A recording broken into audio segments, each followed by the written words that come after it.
Une deuxième édition dans le circuit Tennis Europe Junior et une confirmation pour les petits princes du lac d'Annecy. Aujourd'hui, l'épreuve au Savoyard est l'une des plus cotées dans la catégorie des moins de 14 ans. Résultat, cette année, ce sont près de 200 joueurs et joueuses qui sont inscrits sur les différents tableaux. Après une première année en tennis Europe, donc on a étendu les tableaux de qualification et tableaux final à 48 joueurs, chez les garçons et chez les filles.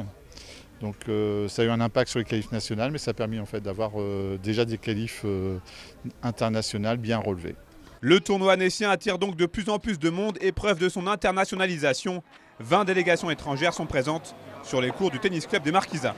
On a une Australienne, on a des Autrichiens, on a un Mexicain, on a une Américaine, on a des Israéliens, des Allemands, des Anglais. Enfin voilà, donc je veux dire, je pense qu'on arrive à la vitesse de croisière qu'on avait souhaité. Bien qu'on est en concurrence avec d'autres tournois de même niveau dans les autres pays, on se rend compte qu'on a des listes plus complètes, donc je pense que le bouche à oreille a dû circuler. L'an dernier, le japonais Shunsuke Mitsui l'avait emporté chez les garçons.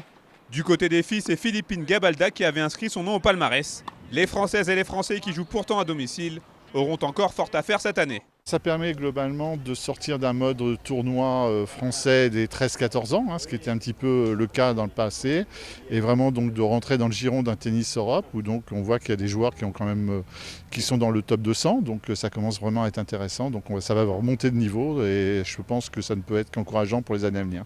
Les finales des tableaux simples garçons et simples filles sont prévues samedi 30 juillet prochain. Les encouragements sont plus que bienvenus.